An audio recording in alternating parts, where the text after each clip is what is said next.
105 Pro FM, Your Lifestyle masih dari kawasan Jalan Jenderal Sudirman nomor 219 Kota Padang Sidimpuan. Rekan Rau masih bersama Ina di siang hari ini ataupun pagi menjelang siang tentunya. Tadi sudah Ina sampaikan ya, setiap formasi pukul 11 apalagi di hari Jumat, kita akan mengadakan obsesi obrolan seputar Sakopa Islami. Dan kali ini kita sudah kehadiran ya, narasumber kita ada eh, Ibu Umu Ulia. Kita sapa dulu di pagi hari ini. Assalamualaikum, selamat pagi. Waalaikumsalam warahmatullahi wabarakatuh. Iya, bagaimana kabarnya nih untuk Ibu Umu? Alhamdulillah sehat, Mbak. Oke, terima kasih. Dan di pagi hari ini, di obsesi kita kali ini ya Bu ya, tema kita mengenai apa nih Bu? Kita akan membahas tentang menyikapi fenomena gabut dan self-diagnosis yang melanda remaja. Oke, yang gabut-gabut ya, bukan gaji Gabut-gabut. buta ya Bu ya. Bukan. Oke, ini mengenai anak remaja ya Bu ya, Iya, yang betul. sering lagi kata-kata gaulnya yang gabut-gabut ya. Ternyata itu adalah fenomena juga ya Bu ya. Mm-mm. Oke, untuk lebih lengkapnya dan lebih detailnya, kita langsung ke Ibu Umulia untuk memaparkan tema kita pada pagi hari ini. Untuk Ibu dipersilahkan. Baik, terima kasih ya. Bismillahirrahmanirrahim. Assalamualaikum warahmatullahi wabarakatuh. Alhamdulillahirabbil alamin wa bihi nasta'inu ala umuri dunya waddin. Asyhadu an la ilaha illallah wahdahu la syarikalah wa asyhadu anna Muhammadan abduhu wa rasuluh. Allahumma sholli ala Muhammad wa ala ali Muhammad wa ala ashabi ajma'in. Rabbis rohli sadri wa yassirli amri wa luqadatani min lisani yafqahu qawli. Rabbana zidna ilman warzuqna fahman wa amalan solihan birahmatika ya arhamar rahimin. Amin amin amin ya rabbal alamin. A'udzubillahi minasyaitonirrajim. Bismillahirrahmanirrahim. Wa idh qala Luqmanu libnihi wa huwa ya'izuhu ya bunayya la tusyrik billah inna syirka la zulmun azim. Wa qala Rasulullah fil hadis kullu mauludin yuladu ala fitratihi fa abawahu yuhawidanihi au yunassiranihi au yumajjisanihi. Sadaqallah wa sadaqa Rasul sallallahu alaihi wasallam. Alhamdulillah, pendengar setia obsesi dimanapun Anda berada, secara khusus tentunya dan juga kepada seluruh pendengar rekan Ro FM yang bisa stay tune gitu ya mengikuti obsesi kita pada siang hari ini. Kita akan membahas topik tentang remaja ya untuk hari ini, di mana memang kenapa kita perlu kembali untuk membahas ini gitu ya, menyikapinya kembali, kemudian tentunya sekaligus mencarikan dan memberikan solusi gitu ya kepada para remaja, juga tentunya kepada para orang tua, kepada para guru misalnya, para pendidik yang mau tidak mau memang inilah pihak-pihak yang akan senantiasa terkait secara langsung dengan fenomena yang akan kita bahas pada siang hari ini gitu kan. Nah kemudian juga tentunya harapannya mudah-mudahan kepada anak-anak kami, para generasi muda begitu ya, para mahasiswa, para siswa gitu kan, yang justru memang fenomena ini melanda kita katakan para remaja gitu kan, para generasi muda. Dan ini merupakan fenomena yang boleh kita katakan memang fenomena yang akhirnya tidak bisa kita untuk menghindarinya gitu. Nah, yang seharusnya kita lakukan sekarang bagaimana agar fenomena ini tidak menjadi sesuatu yang membahayakan, kemudian kita bisa untuk memberikan solusi gitu ya. Kemudian harapannya tentu para remaja, terutama para remaja muslim akan bisa meninggalkannya, kemudian kembali kepada bagaimana fitrah mereka yang sebenarnya, yang sebetulnya gitu kan, yang sebenarnya hakikat mereka sebagai seorang muslimah tentunya maupun sebagai seorang muslim kita katakan. Nah, sebetulnya kalau kita membahas secara rinci, banyak sekali fenomena-fenomena yang sekarang terjadi pada remaja yang itu memang tidak bisa kita hindari akibat dari yang kita katakan dengan generasi milenial gitu ya, generasi Z yang memang sudah sangat dekat sekali, bahkan kita katakan tidak bisa kita pisahkan dari pengaruh gadget gitu kan. Tinggal tentunya bagaimana kita mensikapi keberadaan masa di mana sekarang itu memang tidak bisa kita katakan dilepaskan lagi kegiatan kehidupan dengan gadget. Kita harus bisa mensikapinya dengan cara yang benar gitu kan, dengan cara yang positif gitu, sehingga tetap memang kita katakan ada enggak akibat dari efek negatif dari keberadaan gadget ini, pasti ada gitu kan. Cuman yang paling penting bagaimana kita bisa mensikapinya dengan bijak gitu kan, dengan bijak dalam artian kenapa? Karena seorang muslim, seorang muslimah itu sudah meyakini dalam dirinya bahwa konsekuensi keimanan dia, apapun yang dia lakukan, apapun yang dia perbuat itu, termasuk bagaimana dia memperlakukan gadget tadi kita katakan HP itu kan, HP Android itu sebagai sesuatu yang kita katakan benda yang awalnya kan kita katakan sifatnya adalah hukumnya adalah dia mubah gitu kan, tapi kan dia akan bisa berubah nanti menjadi haram atau bisa jadi misalnya makruh, tergantung nanti digunakan untuk apa gadget tersebut gitu kan. Ini kita katakan memang fenomena yang memang kita katakan tidak bisa kita untuk menghindarinya, hanya yang paling penting bagaimana kita mensikapinya. Nah, pada hari ini kita akan membahas dua fenomena saja terkait dengan boleh dikatakan memang nanti kalau kita baca dari beberapa literatur, para ahli kita katakan psikologis gitu ya, psikolog yang mengatakan ini merupakan beberapa contoh dari diagnosis gitu ya, gambaran atau tanda-tanda yang bisa jadi memang remaja sudah mengidap yang namanya gangguan mental gitu ya. Gangguan mental dalam artian bagian dari memang merupakan gangguan jiwa gitu. Maka kita bahas dua hal terkait dengan masalah gabut, kemudian self diagnosis gitu.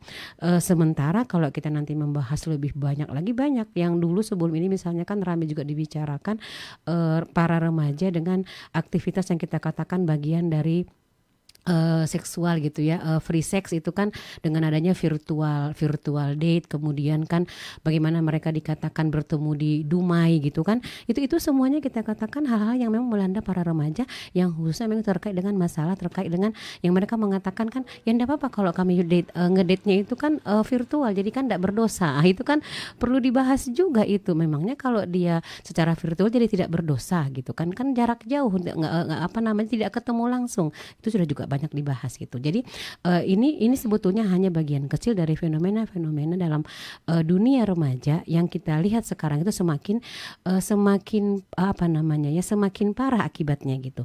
Nah, sekarang kalau kita lihat tentang fenomena gabut misalnya, kalau dulu mungkin bahasanya kan fenomena gabut itu bete gitu ya, bad mood gitu ya. Atau ada juga yang mengatakan kalau BT itu kan boring tenan gitu ya. Ya sama juga sebetulnya artinya gitu kan. Cuma sekarang itu kan dikatakan dengan istilah gabut gitu kan. Jadi kalau kita lihat dari beberapa pengertian yang disampaikan oleh para ahli terkait dengan masalah gangguan mental tadi, gabut itu merupakan ekspresi yang memang ini biasanya memang yang melanda terutama kaum milenial kemudian generasi Z gitu ya. Jadi ekspresi dari bosan yang bisa berujung kepada bad mood. Jadi orang yang dikatakan dia gabut ini itu kan, makanya ada bahasa itu kan jangan gabut mulu gitu ya.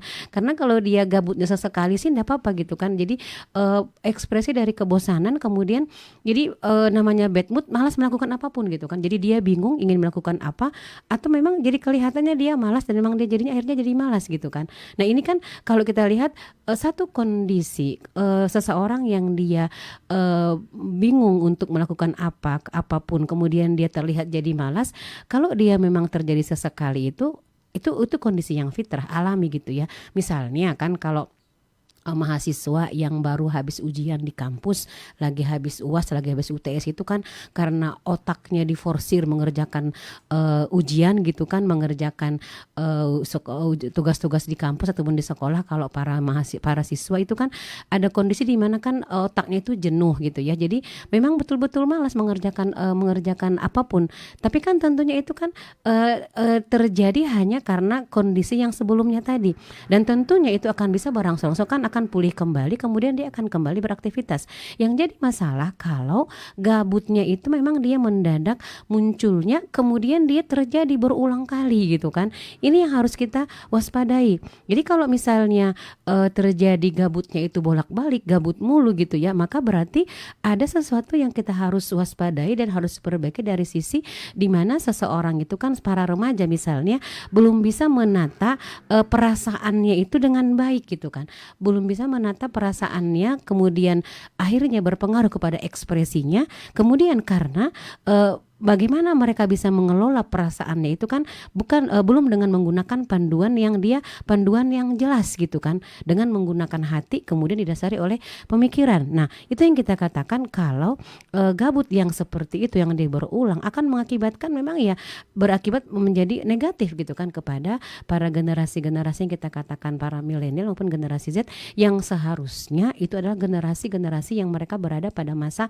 emas gitu ya, di mana mereka seharusnya bisa melakukan banyak hal yang bermanfaat baik buat dirinya sendiri, buat keluarganya, juga nanti kita katakan bagi umat, bahkan bagi seluruh umat manusia. Itu yang seharusnya terjadi kan, kalau tidak bisa nanti kalau akhirnya dia tidak bisa mengelola gabutnya dengan betul gitu ya, kemudian akhirnya yang terjadi malah kondisi yang sebaliknya. Itu yang pertama. Kemudian yang kedua, kalau kita tadi kan membahas juga yang kedua terkait dengan fenomena di remaja yang kita katakan dengan istilah self diagnosis. Nah, ini juga kalau remaja zaman sekarang gitu kan kelihatan sikapnya begini akibat dari gadget juga sebetulnya. Karena apa?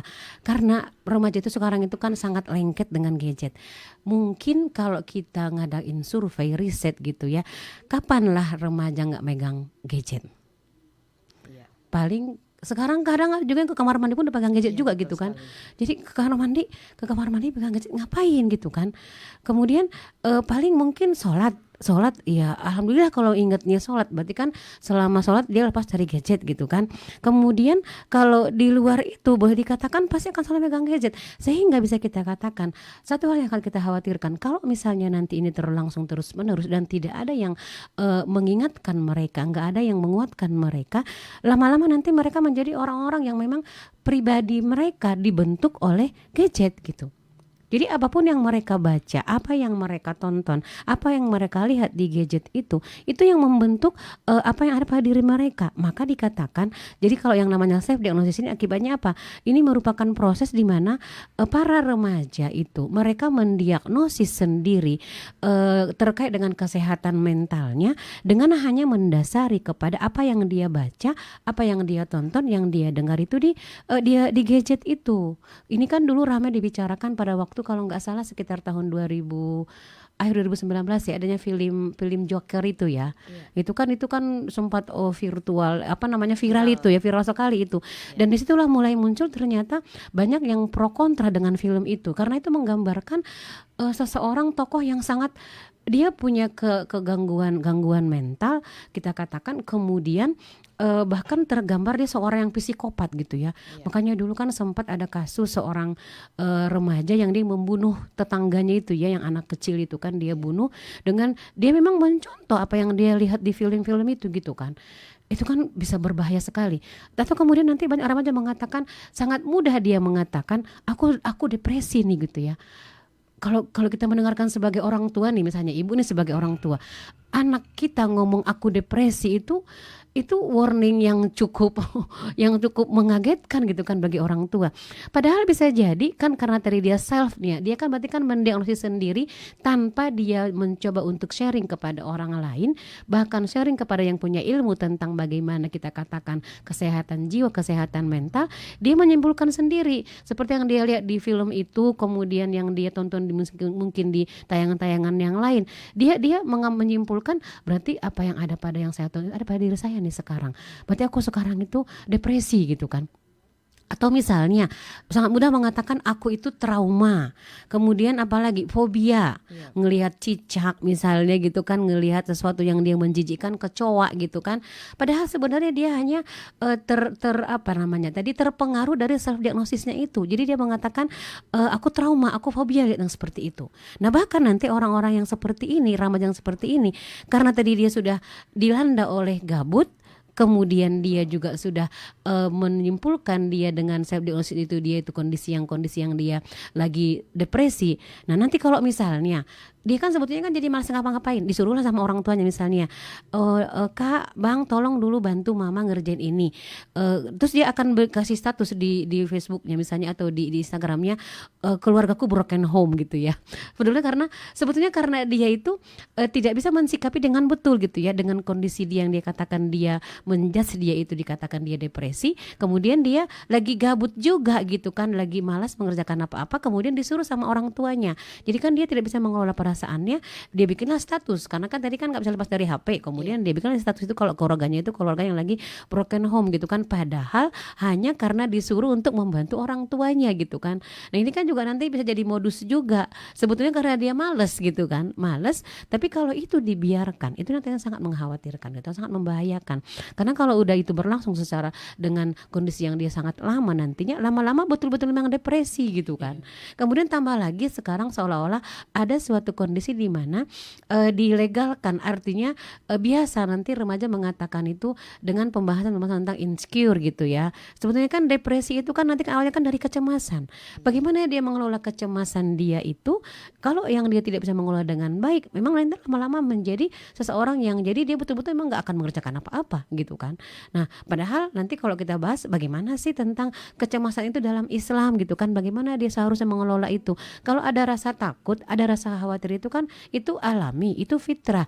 Tapi kalau sikap insecure tadi sampai ke arah dia menjadi depresi betul-betul, nah itu kan menjadi sesuatu yang sangat berbahaya gitu kan. Dia akan tidak punya masa depan, tidak punya cita-cita gitu kan, tidak punya upaya untuk berusaha meraih cita-citanya. Itu akan terjadi akhirnya gitu kan. Padahal nanti kalau kita bahas kondisi ini memang sangat berbahaya karena sangat bertentangan dengan apa yang seharusnya Rasulullah gambarkan yang ada pada diri seorang pemuda gitu kan. Belum lagi nanti kalau kita membahas berikutnya nanti kalau memang bagaimana agar remaja itu bisa terhindar dari fenomena-fenomena yang seperti ini, memang mau tidak mau kalau memang dia sebagai seorang muslim, sebagai seorang muslimah, ya kita kembalikan kepada posisi dia sebagai hamba Allah begitu kan, sebagai umat Muhammad SAW. Demikian juga bisa jadi nanti kalau dari misalnya agama yang lain, ya silahkan bagaimana dia nanti mendiskusikannya dengan orang-orang yang dianggap memang yang menguasai dari sisi agama mereka yang bisa menasehati dia gitu kan. Tetap kembalinya kepada apa? Kepada agama gitu kan, keagamaan agama masing-masing. Nanti akan kita bahas bagaimana dalam Islam langkah-langkah yang seharusnya dilakukan oleh seorang remaja itu agar dia terhindar dari fenomena gabut, kemudian fenomena self diagnosis ini. Dan itu yang kita katakan merupakan solusi tuntasnya, solusi yang betul-betul menyelesaikan agar akhirnya remaja itu menjadi seseorang yang dia generasi yang dia bersemangat, dia bergelora, dinamis, dan dia terus berusaha melakukan aktivitas positif yang itu akan bermanfaat untuk apa? Untuk dia, untuk keluarganya, untuk masyarakat, bahkan seluruh umat manusia. Itu nanti akan dia dapatkan dengan dia kembali kepada, kalau bahasa kita mengatakan itu Mbak, membersamai remaja dengan Islam. Itu yang menjadi kuncinya. Bersamai mereka dengan Islam, nanti akan kita bahas lebih rinci bagaimana caranya, bagaimana langkah-langkahnya, siapa saja yang akan berpengaruh untuk bisa mewujudkan itu, nanti akan kita lihat. Dan mudah-mudahan inilah solusi yang kita tawarkan, bagaimana Islam ternyata membahas segala hal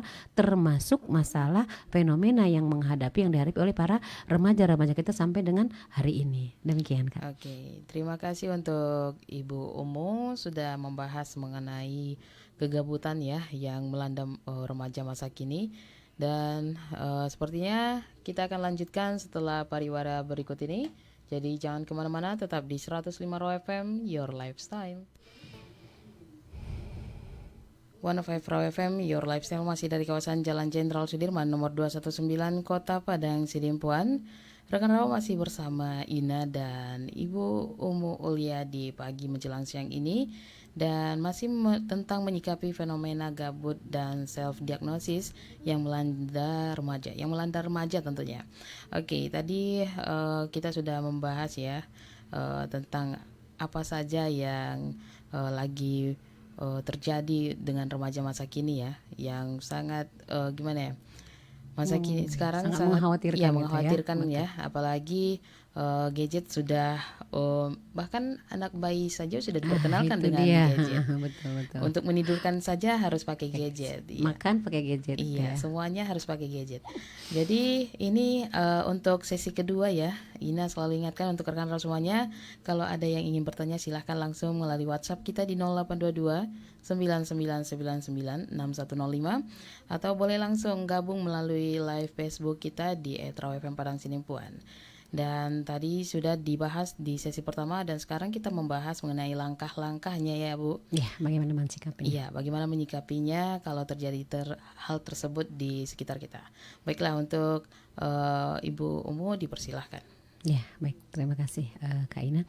Sekarang kita lihat yang pertama, yang mendasari, yang jelas kita bisa menyimpulkan memang dari gambaran fenomena tadi itu, kedua hal ini, demikian juga fenomena yang lain yang merupakan bagian aspek kita katakan pengaruh negatif dari gadget ini, kita bisa melihat dari salah satu apa yang disampaikan Rasulullah pada sebuah hadis yang menggambarkan bahwa memang hal itu merupakan hal yang sangat berbahaya gitu, baik gabut maupun tadi self diagnosis itu. Rasul pernah bersabda dalam sebuah hadis, tidak akan bergeser kaki manusia di hari kiamat dari sisi robnya, sehingga ditanya kepadanya beberapa hal. Yang pertama tentang umurnya, ini insya Allah sudah sering kita dengar ya, umurnya dalam apa ia gunakan. Kemudian tentang masa mudanya, dalam hal apa ia habiskan. Kemudian tentang hartanya, dari mana ia peroleh dan dalam hal apa dia belanjakan, dan tentang apa yang ia akan amalkan dari apa yang dia dapatkan dari ilmu yang dia miliki.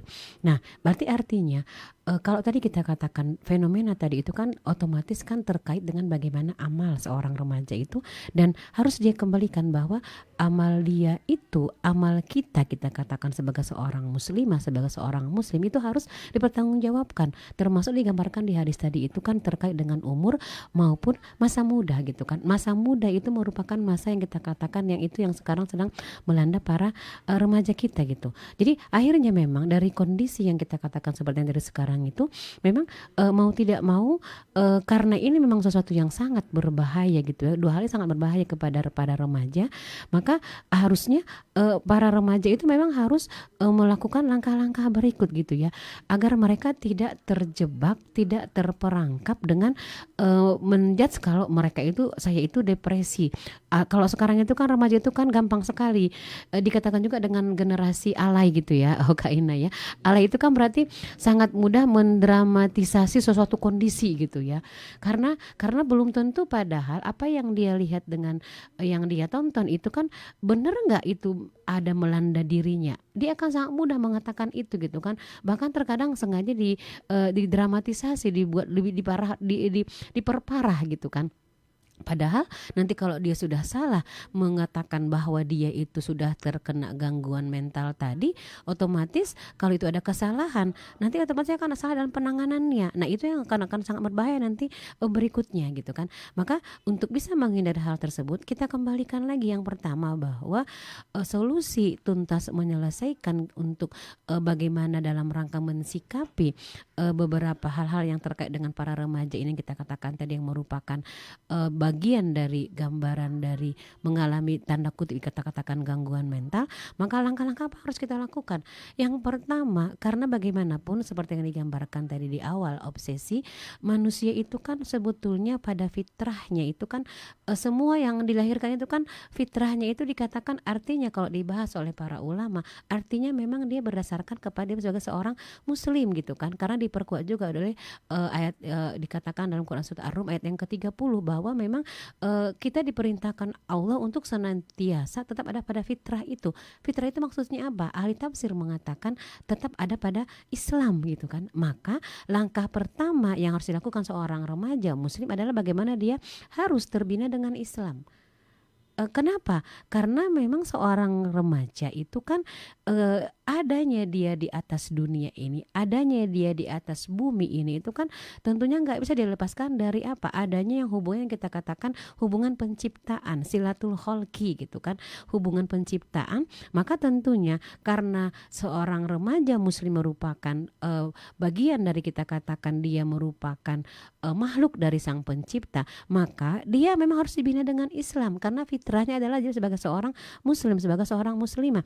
Maka tentunya Bagaimana yang dikatakan dia harus terbina dengan Islam? Dia akan dibina oleh Islam, dia mempelajari Islam, dia mulai dari bagaimana dia mencapai yang namanya keimanan, mencapai yang namanya bahwa dia menemukan betul dengan cara, dengan pola, dengan berpikir, dengan tafkir bahwa aku adalah makhluk dan Allah adalah sang pencipta. Maka dalam Islam, seorang muslim yang terbina dengan Islam itu maka dia akan mempunyai pola pikir, mempunyai pola sikap yang harus dia sesuaikan dan wajib disesuaikan dengan ajaran Islam. Dan dengan cara seperti ini, maka dia akan mendapatkan panduan yang jelas, mendapatkan cara-cara yang benar, mendapatkan persepsi yang benar, maka dia tadi akan bisa mengelola. Tadi kan seperti gabut itu kan, jadi dia bisa mengelola perasaannya. Muncul adanya perasaan bosan gitu kan, jadi diekspresikan dengan malas mau ngapa-ngapain. Nah tentunya kalau dia sebagai seorang muslim, sebagai seorang remaja yang sudah terbina dengan Islam, dalam pola pikirnya akan tergambar sia-sia sekali ya kalau aku seperti ini terus gitu kan. Kemudian akan berpikir dalam pola sikapnya itu kan, kalau aku seperti ini terus, apa nanti yang harus aku tanggung jawab di hadapan Allah? Itu akan muncul dalam dirinya gitu kan, dan itu menjadi mindset dia gitu. Tapi tentunya bagaimana gambaran dikatakan dibina dengan Islam, kemudian membentuk pola pikir Islami, membentuk pola sikap Islami, itu memang tidak bisa kalau hanya dengan cara mengikuti sekali dua kali atau sesempatnya kajian-kajian Islam gitu kan, tidak akan bisa gitu kan. Tapi dia harus berlangsung secara kontinu sampai memang betul-betul bisa membentuk pola pikir pada remaja tersebut, dan bahkan sampai betul-betul bisa mencerdaskan akalnya, sehingga nanti dalam kajian keislaman yang dia ikuti itu akan betul-betul dia dapatkan pembinaannya, pemikirannya betul-betul pada dia tergambar pada dirinya bahwa saya itu kan memang faktanya adalah hamba Allah. Kemudian dia juga akan bisa membaca saya juga bagian dari lingkungan, dan saya pun tidak mau jadi perusak lingkungan gitu kan. Artinya dia juga akan menjadi seorang bahasanya apa kita katakan agent of change gitu ya. Dia berusaha juga akan mengajak orang-orang di sekitar dia, teman-teman dia yang para remaja itu untuk sama dengan dia, membentuk bagaimana pola pikirnya Islami, pola sikapnya adalah Islami. Dan akhirnya apa? Orang-orang yang remaja yang seperti ini, maka dia akan menjadikan Islam itu pada intinya kita katakan tidak hanya sebatas dia ingat sholat, dia ingat puasa, dia ingat membayar zakat misalnya, kemudian nanti dia mampu untuk melakukan naik haji. Artinya dia nggak akan menjadikan Islam itu sebatas identitas saja atau sebatas agama ritual gitu. Tapi apa? Dia menjadikan Islam itu menjadi landasan kehidupannya. Akidah Islam menjadi landasan dia berpikir. Kemudian pada saat dia menghadapi semua tadi permasalahan, fenomena-fenomena remaja yang gabut, yang self diagnosis, kemudian tadi apalagi kita katakan virtual date gitu ya dan sebagainya itu, maka semua itu dia akan mensikapinya dengan menjadikan pemikiran Islam sebagai landasannya, sebagai panduannya, bukan landasan-landasan yang lain. Itu yang akan terbentuk. Maka memang mengkaji Islam itu bagi para remaja itu bukan kajian-kajian yang sekedar lewat, tapi memang kajian yang harus intensif kemudian kontinu gitu. Saya banyak pengalaman juga kalau misalnya pengajian dengan ibu-ibu gitu ya, dengan ibu-ibu yang mereka bisa misalnya seorang guru atau dia juga ibu rumah tangga, seorang dosen, seorang pekerja, secara umum mereka sangat mengkhawatirkan gitu, mengkhawatirkan kondisi generasi kita saat ini gitu. Oke lah kalau para ibu-ibu itu wajar lah kalau mereka rajin ke pengajian, rajin mengkaji Islam. Bagaimana dengan remaja kita gitu kan? Kemudian nanti kalau mereka tidak dilandasi dengan pemikiran Islam, dia tidak punya pola pikir Islam, tidak punya pola sikap Islam, mau seperti apa mereka 3, 10 ataupun 5 tahun ke depan gitu kan. Karena mereka yang akan nanti 10 tahun ke depan akan menjadi pemimpin gitu kan. Mereka juga akan menjadi orang tua, mereka akan punya anak keturunan. Nah, kalau tidak dari sekarang kita tanamkan kepada mereka, maka itu suatu yang sangat mengkhawatirkan gitu. Makanya pentingnya bagaimana solusinya memang para remaja itu harus dibina mereka dengan Islam, mengajak mereka kepada pengajian gitu kan. Cuman masalahnya kan sekarang banyak faktor gitu ya. Sekarang itu kalau terkadang para remaja diajak pengajian misalnya, yang mereka di SMP, SMA bahkan mahasiswa, ada lagi muncul nanti dari luar Islam gitu ya, muslim Islam yang mereka diberikan suatu suatu stigma gitu ya, seolah-olah hati-hati loh kalau ke pengajian, hati-hati loh nanti pengajiannya jangan-jangan pengajiannya nanti radikal, teroris dan sebagainya lah gitu kan. Itu kan itu nggak bisa kita pungkiri adanya faktor eksternal yang membuat para remaja itu kan ada rasa ketakutan, orang tua ada rasa kekhawatiran. Maka kuncinya adalah sebelum menuduh seperti itu, sebelum mencari tahu betul-betul, sebelum menggali dari orang yang tepat, jangan dulu ikut-ikutan dengan propaganda tadi gitu kan. Karena kalau kita yang namanya pengajian dibina dengan Islam itu kan kita juga ada potensi berpikir. Ya kita lihat materi pengajiannya apa. Pengajiannya itu dasarnya dari mana, mereka pakai Al-Quran nggak, mereka pakai hadis nggak, kan bisa kita lihat karena kan kita juga punya kemampuan itu. Jadi jangan langsung ikut-ikutan lihat pengajian ada orang ngumpul-ngumpul melingkar di masjid, hati-hati itu jangan-jangan pengajiannya pengajian radikal, itu yang tidak boleh gitu kan. Dan ini yang mengakibatkan musuh-musuh Islam semakin suka dengan kita gitu kan, karena kita saling mencurigai. Itu yang pertama, itu terkait dengan juga tadi kan kasus karena ada faktor eksternal yang juga kita katakan sangat banyak itu menerpa menyerang kaum muslimin. Yang kedua, setelah tadi mereka dibina dengan Islam, libatkan para remaja dengan kegiatan-kegiatan bernilai ibadah gitu kan. Sekarang itu kan para remaja itu kalau diajak ke konser mungkin kakinya bisa jadi 1.000 gitu ya. Tapi kalau diajak ke pengajian, aduh gimana ya, pasti langsung seperti itu gitu kan. Nah itu harus terus, memang harus kontinu diajak gitu kan. Kenapa? Karena sebetulnya para remaja itu diingatkan ke mereka bagaimana Rasulullah mengatakan, bersabda dalam sebuah hadis, ada 7 golongan manusia yang akan dinaungi oleh Allah dalam naungan arsy-Nya pada hari yang tidak ada naungan selain daripada naungannya. Ada dikatakan itu salah satunya pemimpin yang adil, kemudian siapa lagi? Seorang pemuda yang tumbuh dalam ibadah, dalam ketaatan kepada Allah. Jadi memang kalau seorang pemuda, dia masih muda, remaja, generasi muda yang mereka dekat dengan ibadah, mereka taat kepada Allah. Inilah yang dikatakan yang justru nanti yang Rasulullah janjikan akan mendapatkan naungan. Dan pada saat itu kan tidak ada naungan selain naungan dari Allah. Dikatakan juga di hadis yang lain, sesungguhnya Allah Ta'ala benar-benar kagum kepada seorang pemuda yang tidak memiliki sobuah gitu ya. Dikatakan dalam hadis riwayat Ahmad. Kemudian ditanyakan, apa itu sobuah? Sobuah itu adalah pemuda yang tidak mengikuti hawa nafsunya. Dia membiasakan dirinya melakukan kebaikan dan berusaha keras menjauhi keburukan.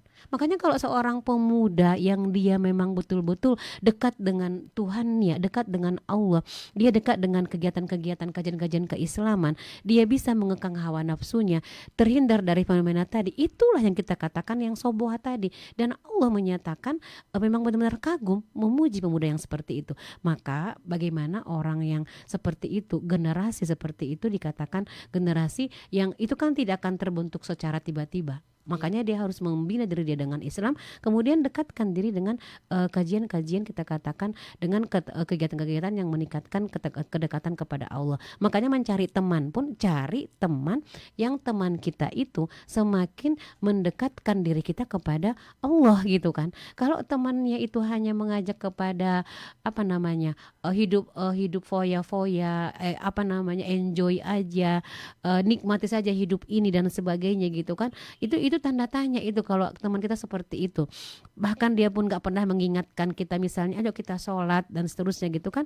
Itu kan berarti sesuatu yang sangat harus dijauhi kalau yang seperti itu gitu kan. Nah itu yang kita katakan melibatkan diri dengan kegiatan-kegiatan keislaman. Yang ketiga, senantiasa berikhtiar, kemudian dia berdoa. Artinya para remaja yang tadi mereka mensikapi fenomena-fenomena yang berbahaya tadi, dan dia sudah melakukan tadi poin pertama dengan poin kedua, pasti dia akan seperti ini orangnya gitu kan. Dia banyak berikhtiar mendekatkan diri kepada Allah, berusaha senantiasa menjauhi yang namanya godaan setan, tidak mempertukarkan hawa nafsu, dan dia akan banyak berdoa kepada Allah. Itu otomatis gitu kan, kalau dia sudah betul-betul membina diri dia dengan Islam tentunya. Nah kemudian yang berikutnya, remaja yang dia sudah terbina dengan Islam, dia akan memiliki sifat yang kita katakan optimis, nggak seperti yang tadi kita bahas gitu kan, Kak Ina misalnya, jadi dia menjadi remaja yang insecure gitu ya, dikit-dikit cemas, gimana mau melangkah gitu kan, kalau dalam pikirannya pun sudah ada kekhawatiran kekhawatiran, ada kecemasan gitu. Nah, seorang remaja yang dia terbina dengan Islam, dengan dia mempelajari Islam secara kafah, secara kontinu dan intensif kita katakan, maka akan mempunyai sikap yang dia akan senantiasa optimis. Kemudian optimis itu akan dia rangkaikan dengan dia senantiasa berhusnuzon kepada Allah. Karena kita tahu dalam sebuah hadis Rasul pernah mengatakan, bersabda, Allah Subhanahu wa taala berfirman, aku selalu menuruti persangkaan hambaku kepadaku. Apabila ia berprasangka baik, ia akan mendapatkan kebaikan. Adapun bila ia berprasangka buruk kepadaku, ia akan mendapatkan keburukan. Hadis riwayat Tabarani dan Ibnu Hibban. Jadi remaja muslim yang tadi sudah terbina dengan Islam, dia akan menyadari bahwa Allah memberikan kesempatan emas kepada dia dengan masa mudanya itu betul-betul diisi dengan hal yang bermanfaat buat dirinya, buat keluarganya, buat masyarakat, buat bangsanya, kemudian juga buat agamanya dan seluruh umat manusia. Dan itu landasannya apa? Bukan sekularisme, bukan liberalisme, bukan kapitalisme, tapi landasannya adalah karena akidahnya. Kemudian karena tuntutan dari syariat Islam yang sudah menjadi konsekuensi dari akidah yang dia miliki. Nah, jadi itu yang kita katakan, bagaimana gambarannya seorang remaja agar dia memang betul-betul bisa terhindar dari fenomena-fenomena yang bisa jadi ini akan muncul berbagai fenomena-fenomena yang lain. Tidak ada cara yang lain. Maka sebagai kesimpulannya kita katakan dengan melakukan 4 langkah tadi, kemudian dengan bahasa yang lain kita katakan, maka seorang remaja yang dia bisa mensikapi fenomena tadi dengan pensikapan yang benar, pensikapan yang kita katakan yang hakiki kebenarannya, maka mau tidak mau memang remaja itu, remaja muslim, anak-anak kita itu, para mahasiswa, para pelajar itu harus membersamai mereka dengan membina diri mereka dengan Islam. Dan siapa yang nanti yang akan menjadi yang terutama berperan utama untuk bisa membersamai mereka, para remaja itu dengan Islam, dengan memahamkan Islam secara seutuhnya, secara kafah kepada mereka. Yang pertama dukungan keluarga. Jadi keluarga yang pertama yang membina bagaimana kekuatan akhlak dari anak-anaknya gitu kan, dari anggota keluarganya yang kita katakan merupakan keluarga inti. Nanti setelah dari keluarga memang perlu adanya suatu komunitas gitu ya. Komunitas baik dalam masyarakat, misalnya dengan tetangga-tetangga mereka, atau dia tergabung dengan sebuah komunitas yang betul-betul memang kondusif yang tadi kita katakan, menguatkan dia semakin dekat kepada Allah, mulai dari proses menguatkan keimanan dia, kemudian senantiasa meningkatkan ketaatan kepada Allah. Jadi artinya memang tidak bisa seorang remaja kalau dia misalnya ingin membina dirinya dengan Islam tanpa adanya yang pertama dari keluarga, kemudian nanti dia adanya lingkungan, komunitas tadi yang kondusif, yang mendukung dia untuk terus membina dia dengan Islam. Maka ini yang kita katakan nanti yang akan semakin menguatkan, dan tentunya dengan adanya kekuatan dari keluarga, kemudian komunitas yang memang menguatkan dia, tentunya nanti mereka juga akan ada usaha. Bagian dari pembinaan Islam itu akan ada nanti bagaimana mereka secara bersama-sama untuk menghadapi apa yang menjadi apa kita katakan tadi, propaganda dari musuh-musuh Islam gitu kan.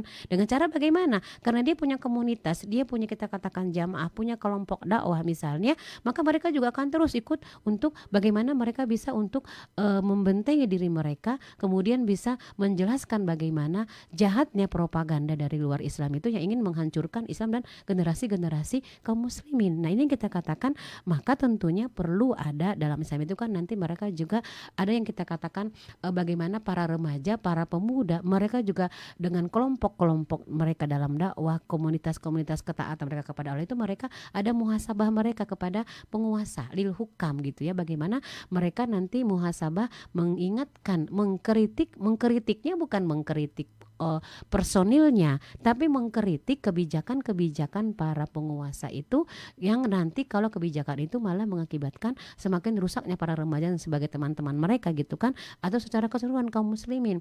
Dan itu dibolehkan dalam Islam, bahkan diwajibkan gitu. Maka tentunya mereka yang sudah terbina dengan Islam, mereka punya komunitas itu, mereka punya kelompok-kelompok dakwah itu, maka mereka akan saling menguatkan bagaimana agar seluruh kaum muslimin, para remaja-remajanya itu betul-betul bisa dibentengi dengan Islam.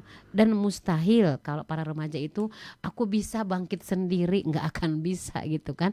Ibarat kalau bangkit sendiri itu digambarkan kalau seperti sapu lidi, satu lidi dengan lidi, kumpulan lidi itu dia sebuah sapu, mana yang lebih kuat? Pasti sapu lebih kuat daripada hanya satu lidi gitu kan. Nah inilah gambarannya, maka para remaja pun carilah komunitas yang menguatkan dia kepada Islam, mendekatkan dia kepada Allah, dan senantiasa dia berusaha untuk menanamkan kekuatan keimanannya agar senantiasa ketaatan dia kepada Allah pun akan terus menuju tingkatan-tingkatan yang lebih tinggi. Nah mudah-mudahan dengan cara seperti itulah maka para remaja-remaja muslim dan muslimah itu nanti akan bisa mensikapi secara benar apa yang terjadi di tengah-tengah mereka dalam dunia digital saat ini. Demikian Kak Ina. Terima kasih untuk Ibu Umu, dan nanti ya rekan Rao di sesi ketiga kita akan lanjutkan lagi untuk tema kita kali ini. Tapi sebelum kita break, Ina mau sampaikan dulu ya, ada dari WhatsApp yang bertanya nih untuk Ibu. Ada Asri, ini tidak disebutkan di mana ya, ini namanya Asri saja. Dia izin bertanya, bagaimana pendapat Ustazah semakin canggih dan dahsyatnya era teknologi saat ini, ternyata masih ditemukan juga generasi remaja yang gabut. Bahkan ada yang saking gabutnya dia makan HP-nya sendiri. Mohon penjelasannya Ustazah. Baiklah untuk Mbak Asri ya, yang dimanapun berada, yang sedang mendengarkan kita tentunya, nanti mungkin akan dicoba oleh Ibu Umu Ulia yang akan menjawabnya. Tapi setelah pariwara berikut ini. Jadi jangan kemana-mana, tetap di 105 Raw FM, Your Lifestyle. Raw FM, Your Lifestyle masih dari kawasan Jalan Jenderal Sudirman nomor 219, Kota Padang Sidimpuan. Masih bersama kita berdua di Obsesi kali ini, obrolan seputar Sakopa Islami. Ada Ergina dan ada Ibu Umulia. Dan tadi Ina sudah sampaikan ya, ada yang bertanya dari Mbak Asri yang katanya, bagaimana pendapat Ustazah semakin canggih dan dahsyatnya era teknologi saat ini, ternyata masih ditemukan juga generasi remaja yang gabut. Bahkan ada yang saking gabutnya dia makan HP-nya sendiri. Mohon penjelasannya Ustazah. Aduh ini parah ya, dia bahkan makan HP sendiri. Ya, iya. Sampai makan HP. Bagaimana ini pendapatnya Ustazah? Iya. Jazakillah kepada Mbak Asri tadi ya yang bertanya. Iya. Ya kalau kita lihat bahkan ada kalau nggak salah juga pernah baca itu seorang anak yang sampai akhirnya dia bunuh diri ya. Iya. Bunuh diri hanya karena HP-nya itu disita sama orang tuanya. Ini bisa jadi sampai mungkin saking gimana ya bad moodnya gitu ya sampai betul. HP-nya itu sampai dimakan gitu. Apalagi sekarang lagi musim-musimnya main game ya. Iya, gitu kayaknya ekspresi dari karena mungkin kalah gitu ya. Memang subhanallah gitu ya kalau kita lihat bagaimana semakin banyak sekali masalah-masalah yang dihadapi terkait dengan kecanggihan teknologi ini gitu kan. Maka saya teringat tadi dikatakan oleh Mbak Asri, memang betul kalau semakin canggih teknologi itu, kalau kita tidak dasari dia dengan agama kita katakan, maka akan semakin banyak kondisi-kondisi kita katakan tadi fenomena-fenomena negatif akan kita dapatkan. Maka dikatakan oleh salah seorang pendikar muslim, beliau mengatakan memang kalau teknologi itu tanpa agama itu kan akan salah arah gitu. Karena kan kecanggihan teknologi itu memang dia didasari oleh agama. Kalau tidak didasari oleh agama, dia nggak akan punya arah gitu kan. Itu seperti yang sekarang gitu. Jadi makanya kalau dalam pendidikan Islam, kalau kita membahas dalam sistem pendidikan Islam itu terkait dengan bagaimana pentingnya dasar akidah itu, bagaimana mereka betul-betul mencapai keimanan itu, bagaimana mereka betul-betul terbentuk pada dirinya bahwa aku adalah hamba dan ada Allah yang menciptakan. Kemudian karena aku hamba itu jelas dikatakan bahwa kan wa ma khalaqtu jinna wal insan illa liya'budun. Berarti misiku di dunia hanya memang apa? Beribadah kepada Allah gitu. Jadi kalaupun ada kecanggihan teknologi, seorang yang dia sudah betul-betul tadi memang melandasi dirinya dengan akidah Islam, dengan keimanan yang kuat, maka teknologi itu akan dia gunakan untuk semakin taat enggak aku dengan kecanggihan teknologi itu, semakin dekat nggak kepada Allah, semakin bermanfaat nggak buat orang lain. Itu yang terjadi seharusnya gitu kan. Maka tadi kita membahasakan memang karena tadi memang ini penyebabnya kecanggihan teknologi itu tidak didasari oleh agama, maka tentunya solusinya bagaimana? Harus didasari, harus dikembalikan kembali gitu ya, bahwa memang para generasi muslim, generasi Islam ini memang harus mereka menyatakan dalam diri mereka, Islamku harus hadir dalam kehidupanku. Artinya apapun yang dilakukan dalam kehidupan dia, bagaimana dia menghadapi kecanggihan teknologi sampai dengan hari ini, bahkan mungkin nanti sampai beberapa tahun ke depan. Sekarang itu kan sudah 5.0 gitu ya. Dulu kan pas kita masih 4.0 kan juga sudah canggih. Sekarang sudah 5 gitu kan. Jadi boleh kita katakan nanti bisa jadi memang seluruh kehidupan kita itu nggak akan bisa dilepaskan lagi dari kecanggihan-kecanggihan teknologi. Nah, kalau nanti misalnya justru generasi kita semakin jauh dari Islam, mereka semakin meninggalkan Islam. Bahkan sekarang saya sangat miris Kak Ina, kalau sekarang itu kan yang digalakkan itu kan bagaimana program-program yang dikatakan moderasi beragama gitu kan. Kemudian bagaimana ternyata dengan moderasi itu justru tanpa kita sadari secara soft gitu kan, secara halus mengakibatkan generasi kita itu justru mereka pelan-pelan itu semakin dijauhkan dari aturan Islam gitu. Kenapa? Karena moderasi itu dia kan landasannya sekularisme gitu, memisahkan agama dengan kehidupan. Tanpa disadari nanti lama-lama mereka mengiyakan, bahasanya mungkin dalam tanda kutip merestui, kalau akhirnya satu-satu aturan Islam itu yang harusnya menjadi aturan kehidupan mereka dari A sampai dengan Z, mereka meridhoinya, ditinggalkan. Contoh yang paling mudah sekarang yang ramai dibicarakan kemarin, terutama kayak kami di kalangan perguruan tinggi, Permendikbud nomor 30 tahun 2021 itu kan jelas sekali gambarannya di balik Permendikbud itu apa yang terjadi, legalisasi zina gitu kan. Nah itu kan tanpa disadari oleh para remaja, para mahasiswa yang mereka sudah dicekoki dengan moderasi beragama itu, berarti lama-lama dengan peraturan itu mereka dipaksa gitu kan, dijebak dengan atas nama mencegah kekerasan seksual. Ternyata yang terjadi apa di belakang itu? Melegalkan zina. Karena yang dipertanyakan dikatakan hubungan seksual misalnya, itu nanti dikatakan kekerasan seksual kalau tanpa seizin atau tanpa kemauan korban. Lah kalau begitu, kalau pakai kemauan berarti nggak akan dihukum dong. Berarti zina dilegalkan. Kan itu yang terjadi gitu. Satu kita katakan. Nanti mulai kita nanti tanpa kita sadari dengan dicokoki dengan moderasi itu memang lama-lama akan dijauhkan dari aturan Islam. Maka di sini kita katakan termasuk bagaimana nanti mensikapi dengan kecanggihan teknologi ini. Tidak mau memang kita sebagai seorang muslimah, para pendidik, para guru, para ustazah, para mubalighah, kita katakan ormas-ormas Islam, kemudian komponen-komponen komunitas keislaman, kelompok-kelompok dakwah memang harus terus melakukan usaha-usaha, upaya-upaya bagaimana agar seorang remaja itu nanti akan mengatakan bahwa Islamku harus hadir dalam kehidupanku, sehingga akan mengakibatkan apa? Dengan dia punya prinsip seperti itu, dia akan meninggalkan, akan tidak mau lagi dicokoki dengan moderasi Islam tadi. Kemudian juga akan senantiasa apa? Tadi dia akan membekali diri dia dengan Islam, membina dia dengan Islam, sehingga nanti pada saat dia akan membentuk suatu komunitas, bergabung pada suatu komunitas, maka semua itu akan dijadikan sebagai wadah-wadah yang kondusif buat dia dengan para remaja lainnya. Untuk apa? Untuk semakin meningkatkan ketaatan kepada Allah. Dan itu yang kita katakan solusi yang bisa dilaksanakan, solusi yang betul-betul yang dia menuntaskan permasalahan-permasalahan yang akan dihadapi ini. Karena yakinlah kalau nanti kecanggihan teknologi itu dia nanti didasari oleh akidah Islam, didasari oleh agama, maka dia akan terarah. Jadi karena apa? Karena pada dasarnya kan keberadaan teknologi itu untuk apa? Untuk mempermudah manusia dalam menjalani kehidupan kan gitu. Nah kemudian nanti panduan mereka juga akan panduan yang benar. Karena apa? Dia berdasarkan kepada Islam. Maka kan kalau kita mengatakan bagaimana tips-tipsnya agar gadget itu sekarang itu kita bisa betul-betul memanfaatkan dengan sebaik-baiknya. Yang pertama, luruskan niat gitu. Luruskan niat bahwa gadget yang kita pegang ini memang hanya akan kita gunakan untuk hal-hal apa? Untuk hal-hal yang kita semakin mendekatkan kepada Allah kah atau tidak, kan gitu. Itu dulu dasarnya yang pertama, niatnya. Kemudian yang kedua, kalau niatnya sudah benar, maka HP itu akan senantiasa digunakan untuk apa? Untuk hal-hal yang memang dia positif, yang ada gunanya. Karena apa? Karena seorang remaja muslim yang terbina dengan Islam, dia akan ada senantiasa muncul dalam diri adanya pengawasan dari Allah.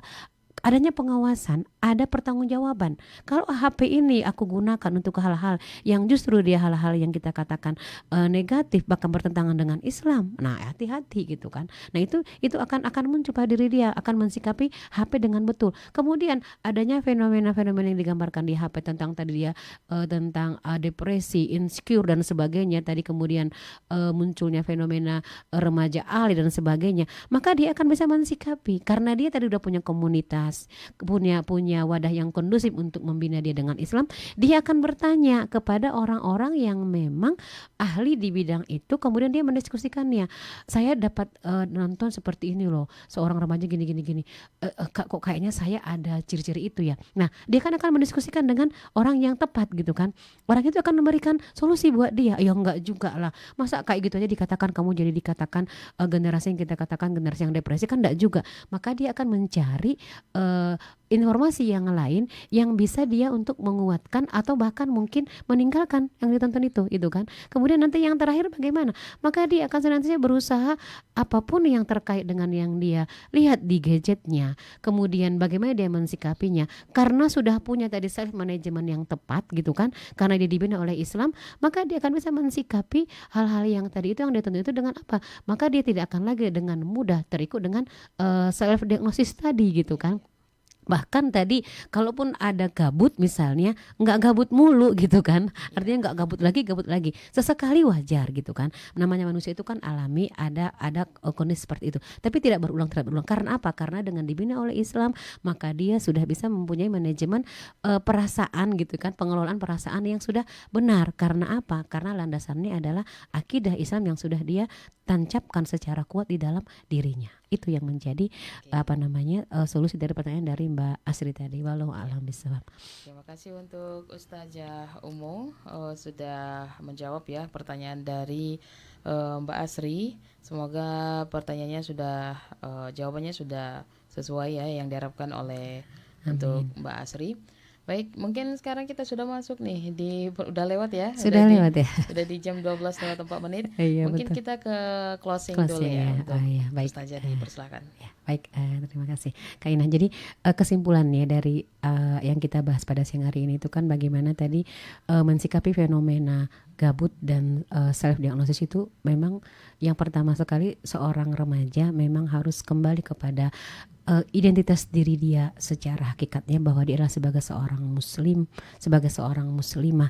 Maka agar tidak gampang terbawa dengan fenomena-fenomena yang tadi malah ke arah negatif tadi itu, maka binalah diriku itu, binalah dirimu itu, diri kita itu, kita katakan dengan Islam. Kemudian membersamai para remaja kita itu dengan Islam.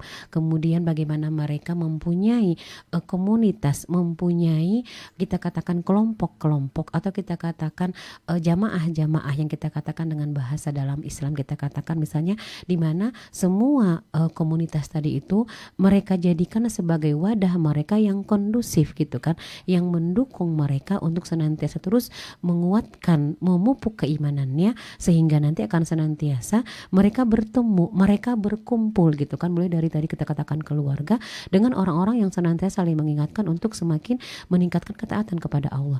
Dan di antara mereka dalam masyarakat, kemudian dalam keluarga dimulainya mereka terbiasa membicarakan Islam gitu, membicarakan Islam, semua dikaitkan dengan Islam. Kalaupun sekarang misalnya sangat gencar sekali dari musuh-musuh Islam bagaimana mereka terus mempropagandakan sekularisme, kemudian diberikanlah dengan istilah nanti turunannya dengan tadi misalnya moderasi Islam dan pluralisme dan sebagainya gitu kan. Nah itu kita katakan karena mereka sudah terbiasa dengan membicarakan Islam, semua itu akan mereka bahas, akan mereka kaji semata-mata dengan landasan Islam dan menjadikan pemikiran Islam sebagai penuntunnya.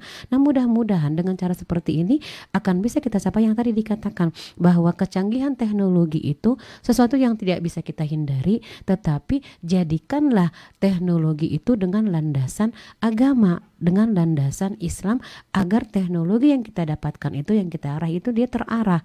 Dan nauzubillah, jangan sampai kecanggihan teknologi itu tanpa adanya dasar dari agama, nanti dia akan tidak punya arah, bahkan bisa hilang arah, bahkan tadi bisa membahayakan. Maka itu yang menjadi kuncinya, tentunya jangan pernah bosan gitu ya, jangan pernah menyatakan aku tidak butuh Islam, tapi justru jadikanlah bahwa Islam itu, Islamku itu akan senantiasa senantiasa hadir dalam hal apapun membersamai seorang muslimah, baik dia kita katakan remaja, para orang tua maupun ya semua kalangan gitu ya. Karena apa? Karena itu semuanya menjadi salah satu gambaran dari konsekuensi keimanan yang kita miliki. Semua itu akan kita ditanyakan oleh Allah di hadapan Allah di yaumil qiyamah, dan kita siap nggak dengan pertanggungjawaban itu. Maka apapun pensikapannya itu tidak boleh kita mengatakan dibuang dulu Islamnya karena ini nggak ada kaitan dengan Islam. Itu berarti kita sudah kena yang namanya virus sekularisme. Tetapi kebalikannya harus yang tadi,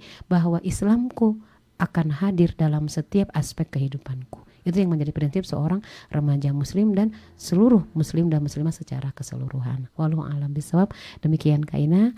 Assalamualaikum warahmatullahi wabarakatuh. Waalaikumsalam warahmatullahi wabarakatuh. Rekan Rau, itu dia ya pembahasan kita di hari ini, di hari Jumat edisi 3 Desember 2021 mengenai menyikapi fenomena gabut dan self diagnosis yang melanda remaja. Dan sepertinya semua sudah dijelaskan oleh Ustazah Ummu Ulia ya, bagaimana langkah-langkah untuk mengatasinya atau membentengi diri kita ya. Sebenarnya itu tergantung diri kita sendiri sih, bagaimana cara kita menyikapi perkembangan zaman di masa kini. Kita mau nggak terlena dengan meningkatnya